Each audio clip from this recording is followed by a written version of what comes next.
Break के बाद स्वागत है आपका। बढ़ते हैं अगली खबर की ओर। खबर जयपुर से है। बड़ी खबर है, रोडवेज कर्मी आज अर्धनग्न प्रदर्शन करने वाले हैं। प्रदेश भर में रोडवेज कर्मियों का हल्ला बोल। वेतन, पेंशन, नई बसें और नई भर्ती की ये लोग मांग कर रहे हैं।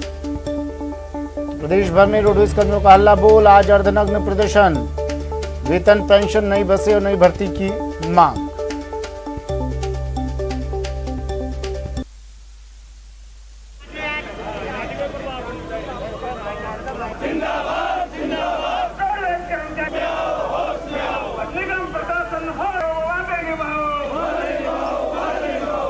सचिन मेरे सहयोगी हमारे साथ सीधा जुड़ गए हैं जयपुर से। राजस्थान रोडवेज के श्रमिक संगठनों का संयुक्त मोर्चा।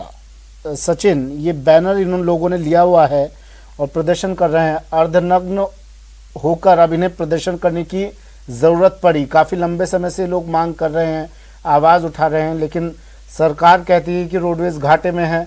हम रोडवेज को बंद नहीं करना चाहते हैं, बंद नहीं करेंगे कभी भी। रोडवेज को घाटे में है और शायद इस वजह से इनकी मांगों पर ध्यान नहीं दिया जा रहा। क्या कह रहे हैं ये लोग और क्या कुछ इनको अब तक आश्वासन मिला है?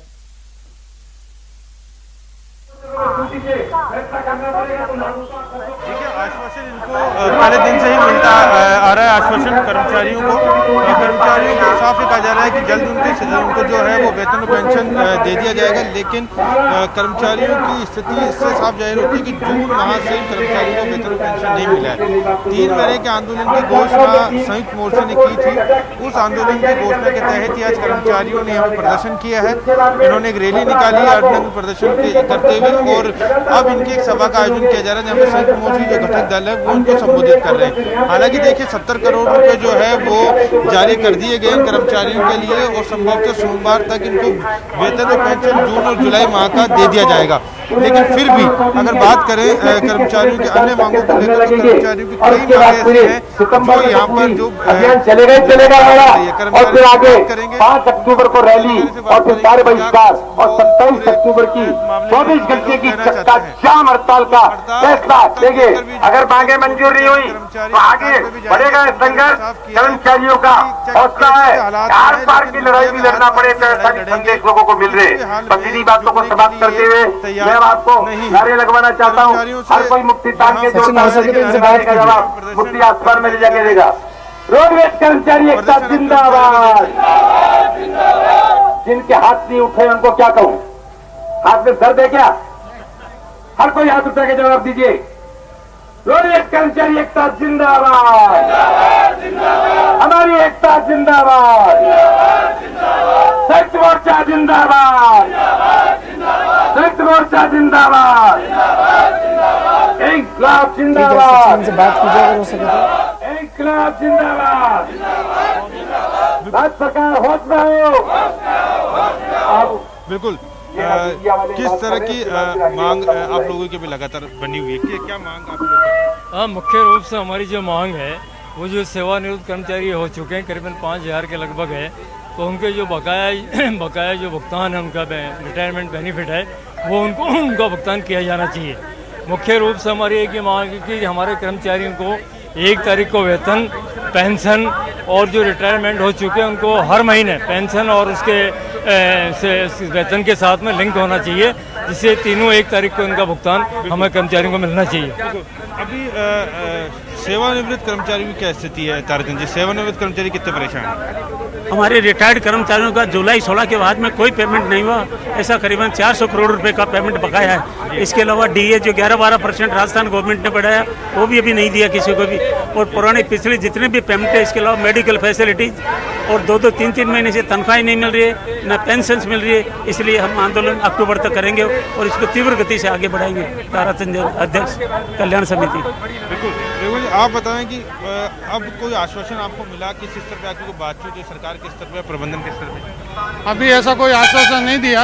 आज जरूर बुलाया था, कुछ बात भी चली, लेकिन वो बात बन नहीं पाई। आज आगे बढ़ेगी तो हम इसके बारे में बात करेंगे, वरना हमारा आंदोलन यथावत चलता रहेगा। हमारे 5000 आदमी हैं जिनका पेमेंट नहीं हुआ। अगस्त से लेकर 16 अगस्त से लेकर आज तक पेमेंट नहीं हुआ, उसके लिए व्यवस्था करेंगे। आप बताएं, और जो वेतन पेंशन नहीं मिलने से किस तरह की समस्या का सामना करना पड़ रहा है आम जो कर्मचारी? वेतन टाइम से नहीं मिलने की वजह से जो कर्मचारी हैं उनकी क्या है, बैंकों की किस्त है और किराए के भुगतान है और भी रोजमर्रा की है स्थिति ये आ गई है कि आम दुकानदारी कहते हैं भी रोडवेज वालों को सैलरी नहीं मिलती है। जो बीजेपी के टाइम में हो रहा था वही कांग्रेस के टाइम में होने लग गया।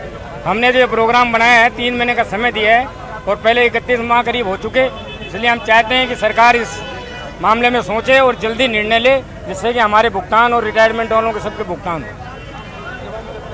इन्हें बताइए कि सरकार ये कह रही है कि रोडवेज घाटे में चल रही है। ठीक है, हम तो इतना कर रहे हैं, पिछली सरकारें तो रोडवेज बंद करने के उस पर आ गई थी, लेकिन हम रोडवेज बंद नहीं होने देंगे, ये सरकार का बयान है, बात कह रही है इस तरह से। तो ये आश्वासन ही क्या मान लिया जाए काफी है इन लोगों के लिए कि भाई कम से कम बंद तो नहीं कर रहे, घाटे में चल रही है रोडवेज, कहां से लाए आपको देने के लिए? बिल्कुल, हरगोविंद शर्मा हमारे साथ। बिल्कुल, देखिए सरकार का कहना है कि पिछली सरकार तो रोडवेज को बंद करना चाहती थी, ये सरकार रोड को चलाना चाहती है और मदद भी कर रही है, तो क्या ये चीज़ काफ़ी नहीं है कर्मचारियों के लिए? देखिए, हम जो संयुक्त मोर्चा लड़ाई लड़ रहा है ये समानता की लड़ाई लड़ रहा है। अगर घर में परेशानी है तो सबको बराबर का हिस्सा, जो भी फंड सरकार से आ रहे हैं उनमें रिटायर्ड कर्मचारी की हिस्सेदारी को इन्होंने बिल्कुल गायब कैसे कर दी, ये बर्दाश्त नहीं किया जाएगा। क्या रिटायर्ड कर्मचारी रोडवेज का परिवार नहीं है क्या? इस बात का मैनेजमेंट को कतई चिंता नहीं है।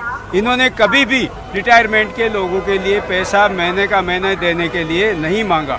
हम 1.5 साल से कह रहे हैं वेतन पेंशन के साथ एक महीने का देते जाओ। हर महीने रिटायर होता है तो हर महीने रिटायरल पेमेंट करना रोडवेज का कानूनी अधिकार है, कानूनी दायित्व है। इसके लिए हम समानता के सिद्धांत की लड़ाई लड़ रहे हैं। रोडवेज जो फंड मिलता है उसको समानता के आधार पर, पारदर्शी नीति के आधार पर वितरण करते हुए भुगतान किया जाए। सरकार रोडवेज की आर्थिक स्थिति खराब है, सरकार पैसा भी दे रही है, फिर वेतन आपको समय पे क्यों नहीं मिल पाता? क्या प्रबंधन की कोई कमी है? नहीं, ये प्रबंधन की गलती है, प्रशासन की गलती है और राज्य सरकार की भी गलती है। समय के ऊपर 1 तारीख को हमारे को तनख्वाह मिलनी चाहिए, जबकि तनख्वाह 2-2 महीने लेट हो गई। सरकार पैसा दे रही है, फिर पैसा क्यों नहीं आ पा रहा? पता ही नहीं आगे से क्या प्रक्रिया है इनकी, ये तो सरकार जाने या प्रशासन जाने। हमारे तो पैसा पूछेगा जब भी तो मानेंगे कि हमारे पास पैसा आ गया, तनख्वाह आ गई लोगों की। ठीक है, देखिए राज्य सरकार ये दावा जरूर करती है कि पैसा वो रोडवेज को मदद कर रही है, आर्थिक मदद। कर्मचारियों के अकाउंट में जो है अमाउंट क्रेडिट नहीं होता। यही वजह है कि अब देखिए राखी का त्यौहार है, तीज का त्यौहार है आने वाले समय में, और फिलहाल आज जो है 5 तारीख हो चुकी है, 6 तारीख हो चुकी है, लेकिन कर्मचारियों को भी जून माह का वेतन भी नहीं मिल पाया। जी ठीक है, उम्मीद करेंगे, शुक्रिया सचिन। उम्मीद करेंगे जिस तरह से विधायकों के, सांसदों के, विधायकों के वेतन भत्ते बढ़ाने के लिए बार बार विधायक आवाज़ बुलंद करते हैं, खड़े हो जाते हैं, थपथपाते हैं टेबल को ज़ोर ज़ोर से, उसी तरह से इन लोगों की भी सुनवाई हो जाए, क्योंकि 2-2 महीने से सैलरी ना मिलना, आप सोच सकते हैं किस तरह से लोग अपना घर परिवार चला रहे होंगे। बढ़ते हैं अगली खबर की ओर। टोक्यो ओलंपिक में पदक की उम्मीद अब बढ़ गई है। मरुधरा की बेटी से पदक की उम्मीद, भावना जाट से पदक की उम्मीद अब और बढ़ गई है। रेस वॉकिंग में भावना जाट ने हिस्सा लिया है। जीत के लिए अब दुआओं का दौर भी शुरू हो गया है। राजसमंद के काबरा गांव में जीत के लिए हवन किया जा रहा है।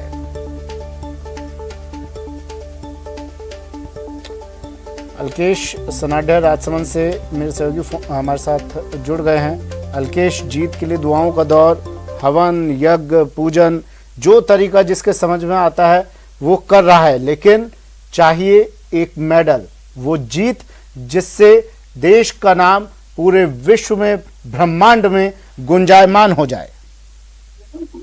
जी सुमित, मैं आपको बता दूं, राजसमंद जिले की जो काबरा गांव है, काबरा गांव की बेटी भावना जाट रेस, वो 20 किलोमीटर की जो रेस वॉक है उसमें भारत का प्रतिनिधित्व कर रही है। फिलहाल जो रेस वॉक है वो इवेंट वो जारी है और सभी को गांव में उम्मीद है काबरा गांव की बेटी न सिर्फ गांव का बल्कि पदक जीतकर देश का नाम रोशन करेगी, क्योंकि पिछले जब नेशनल गेम्स में जब भावना टाइम ओलंपिक के हिसाब से जो पदक जीतने की दौड़ के हिसाब से पदक के लिए उसका समय क्वालिफाइड, इसलिए माना जा रहा है, लोगों को उम्मीद है। और हमारे हिंदुस्तान में ये होता है कि तो कोई भी शुभ कार्य होता है तो पूजा पाठ हवन का दौर जो चलता है, तो यहाँ पर पूजा पाठ और हवन का दौर चल रहा है। साथ में लोगों को दुआओं के भी दुआएं कर रहे हैं कि गाँव की बेटी पदक जीतकर न सिर्फ गाँव का बल्कि देश का नाम रोशन करें। इस वक्त भावना के जो जिस गांव स्कूल में जहाँ प्राथमिक शिक्षा भावना ने ली थी और ये अब जो अपने एथलेटिक कैरियर की शुरुआत की थी, उस गांव में एक बड़ी स्क्रीन लगाकर यहाँ पर गांव के सभी लोगों को यहाँ पर भावना की रेस देख रहे हैं। यहाँ पर जिला कलेक्टर समेत कई अधिकारी भी मौजूद हैं जो इस वक्त पदक जीतकर गांव के साथ ही देश का नाम रोशन करेगी। जी सुमित। ठीक है, शुक्रिया अलकेश तमाम जानकारी के लिए। तो टोक्यो ओलंपिक में एक और पदक की उम्मीद मरुधरा की बेटी से।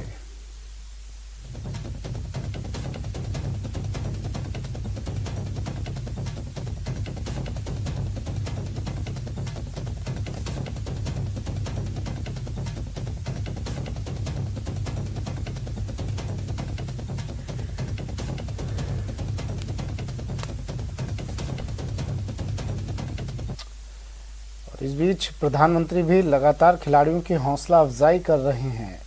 वक्त निकालकर प्रधानमंत्री इन खिलाड़ियों से बात करते हैं। एक तस्वीर आपने कल देखी थी और ये एक और तस्वीर देखिए। महिला हॉकी टीम से प्रधानमंत्री ने बात की, इससे पहले पुरुष हॉकी टीम से बात की थी, कल जीत पर उन्हें बधाई दी थी। और आज महिला हॉकी टीम से पीएम ने की बात, फ़ोन कर पूरी टीम से बातचीत की प्रधानमंत्री ने। हाँ जी नमस्कार सर। नमस्ते नमस्ते। देखिए आप सब लोग बहुत बढ़िया खेले हैं। आपने इतना पसीना बहाया पिछले 5-6 साल से, सब कुछ छोड़ छाड़ करके आप इसी में एक साधना कर रहे थे। आपका पसीना बदल नहीं ला सका, लेकिन आपका पसीना आज देश की करोड़ों बेटियों की प्रेरणा बन गया है।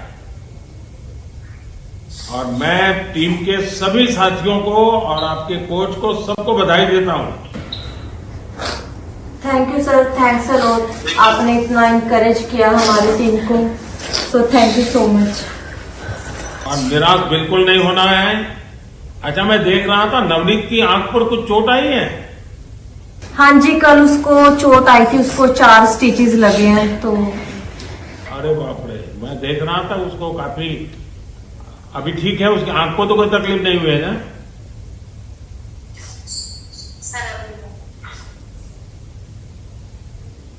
और वंदना वगैरह सब बहुत बढ़िया किए आपने। नमस्कार सर। हाँ जी नमस्कार सर। नमस्ते नमस्ते। देखिए आप सब लोग बहुत बढ़िया खेले हैं। आपने इतना पसीना बहाया पिछले 5-6 साल से, सब कुछ छोड़ छाड़ करके आप इसी में एक साधना कर रहे थे। आपका पसीना बदल नहीं ला सका, लेकिन आपका पसीना आज देश की करोड़ों बेटियों की प्रेरणा बन गया है। और मैं टीम के सभी साथियों को और आपके कोच को सबको बधाई देता हूं। Thank you sir, thanks a lot. आपने इतना इनकरेज किया हमारी टीम को, so thank you so much. और निराश बिल्कुल नहीं होना है। अच्छा, मैं देख रहा था नवनीत की आंख पर कुछ चोट आई है। हाँ जी, कल उसको चोट आई थी, उसको 4 स्टिचेस लगे हैं। तो अरे बाप रे, मैं देख रहा था उसको काफी, अभी ठीक है, उसकी आंख को तो कोई तकलीफ नहीं हुई है ना?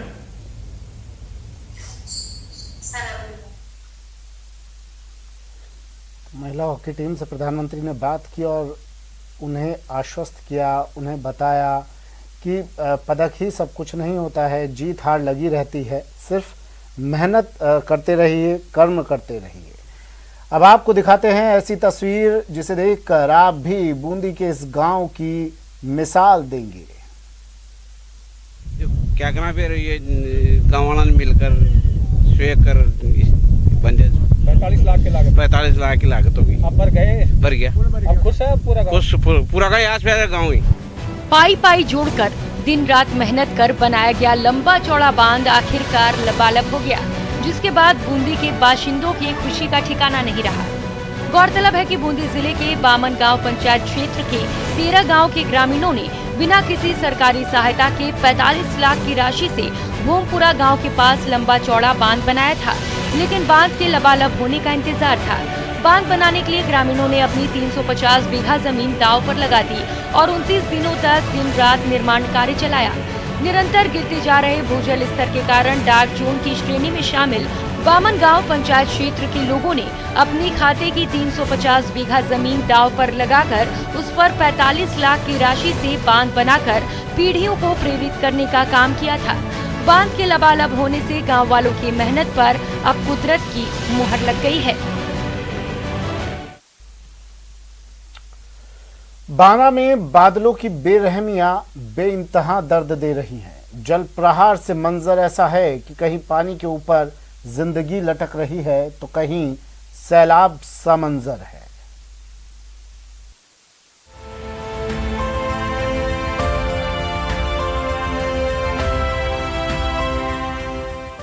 पानी का प्रहार, पब्लिक लाचार।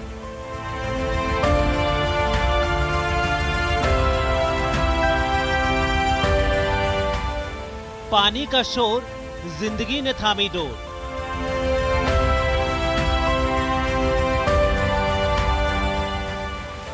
जरा सी चूक, जिंदगी जाएगी छूट।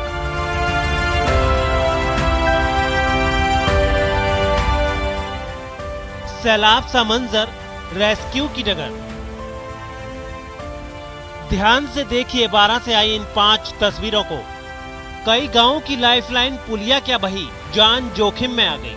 सैकड़ों जिंदगियां बेबस सी हो गई। बेहाली का मंजर है, लेकिन लगता है प्रशासन को हादसे का इंतजार है। पानी का पारा हाई है और मुश्किल में पब्लिक आई है। जोखिम में जान है और जाना नदियां पार है। जरा सी चूक और जिंदगी जाएगी छूट। लेकिन क्या करें, पानी की पावर से पुलिया पस्त हो गई। नदी में उफान है और बारा के करवरी खुर्द गांव में बाढ़ सा मंजर है। जो पुलिया आने जाने का एकमात्र जरिया थी, वो पानी की मार नहीं सह पाई और पानी में बह गई। लेकिन जीना है तो जान के लिए जान का जोखिम उठाना है।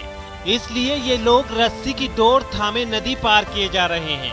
जानते हैं कि जरा सी चूक और बह जाएंगे पानी में, लेकिन भूख को बर्दाश्त कैसे करें, बच्चों को खाने के लिए तड़पते कैसे देखें। इसलिए नदी पार करना जरूरी है। जरूरत का सामान जो जुटाना है। व्यवस्था नहीं है, पूरी पुलिया पकड़नी है। अच्छा। और कोई प्रशासन नहीं है, कोई ध्यान नहीं दे रहे। और पूरे गांव में रामप्रिया में पूरे गांव डूब गया। 2 गांव में खाने के लिए अनाज भी नहीं है। कोई नहीं है, कोई भी नहीं आया। मैं तो वहाँ का ही रहने वाला हूँ। पानी भर गया, क्या नाम से खाने का अनाज लगा नहीं है। गाँव में बगड़ गया, आटा माटा खराब हो गया। कैसे जाते अभी, जाते कैसे गाँव के लिए? घर भी डस गया हमारे। अब पानी के प्रहार की दूसरी तस्वीरों को भी देख लीजिए। 12 जिले में बादल लगातार पानी बरसा रहे हैं, जिससे सड़कों पर समंदर सा मंजर है। आसमानी अटैक से करीब 100 से ज्यादा गांव टापू बने हुए हैं। ऐसे में एसडीआरएफ की टीमें लगातार रेस्क्यू ऑपरेशन चला रही हैं, ताकि पानी में फंसे लोगों को जल्द से जल्द बचाया जा सके। ऊपर पन्नी, नीचे पानी और जैकेट में जिंदगी। नाव का सहारा और देवदूत रेस्क्यू दल। केलवाड़ा पुलिस थाना क्षेत्र के अमरौली गांव में 3 गर्भवती महिलाओं को इमरजेंसी हुई, तो मदद के लिए तुरंत एसडीआरएफ की टीम मसीहा बनकर मौके पर पहुंच गई। खुद पानी में उतर गए और सावधानी के साथ महिलाओं को नाव में बैठाया। एक बार को नाव भी पानी की पावर के आगे फेल होती नजर आई, लेकिन एसडीआरएफ के जाबाज उसे थामे रहे।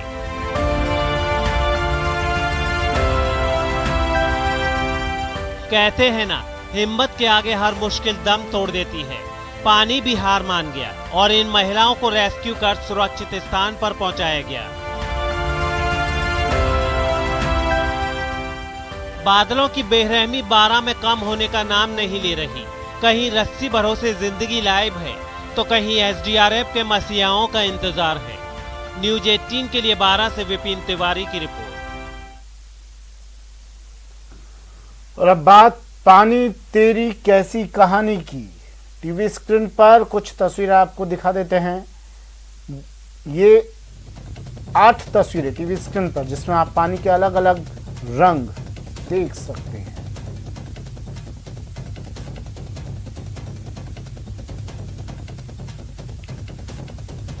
पानी का प्रहार, कहीं पानी का प्रहार है तो कहीं पानी की किल्लत। कहीं सड़कें दरिया बन चुकी है तो कहीं बांधों के गले सूखे हुए हैं, गले तर नहीं हो पा रहे हैं, तो कहीं पानी पर कीर्तन भी किया जा रहा है। पिकनिक मनाने के लिए लोग पहुंचे भी हैं। पानी का पारा हाई है, कई घर इसमें पानी की वजह से डूब चुके हैं, जलमग्न हो चुके हैं। सड़कों पर जल सैलाब आ चुका है। पानी की वजह से लोग हलकान हैं, परेशान हैं, मुसीबत में हैं और कहीं बिल्कुल सूखा।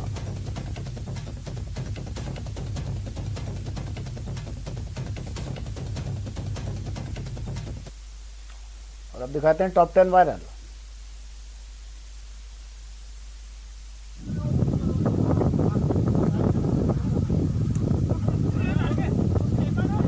चलिए वायरल वीडियो आपको दिखा रहे हैं। सोशल मीडिया पर इन दिनों काफी तेजी से वायरल हो रहा है वीडियो। सड़क टूटी, संपर्क कटा और अब सवाल ये कि बीमार शख्स को अस्पताल कैसे लेकर जाया जाए। ये वीडियो सोशल मीडिया पर वायरल हो रहा है और मरीज को पार कराते हैं। पोल खोल रहा है 4 दिन से हमारे रहनुमाओं की, हमारी सरकार की, हमारे सत्ता नशीनों की, हमारे हुक्मरानों की। एक बीमार को सड़क पार कराई जा रही है या यूं कहें नदी पार कराई जा रही है। अस्पताल ले जाने की मजबूरी थी तो पानी से होकर ही गुजरना ज़रूरी था, क्योंकि ना यहाँ कोई पुल था, ना यहाँ सड़क थी। यहाँ सिर्फ थे तो लोगों के वोट थे जो जनप्रतिनिधि बटोर चुके हैं, उनका काम निकला और अब वो कहीं दिखाई नहीं देते हैं। अजमेर की ये तस्वीरें हैं। ये 8-10 लोग जो इस बीमार शख्स को लेकर जा रहे हैं, ये वही लोग हैं जो चुनाव के वक्त पर वोट करने के लिए लंबी लंबी कतारों में खड़े हुए थे इस उम्मीद में कि उन्हें हर सुविधा मिलेगी, लेकिन उनको कितनी सुविधा मिली है इस तस्वीर से आप अंदाज़ा लगा सकते हैं। फिलहाल इतना ही, दीजिए इजाज़त, नमस्कार।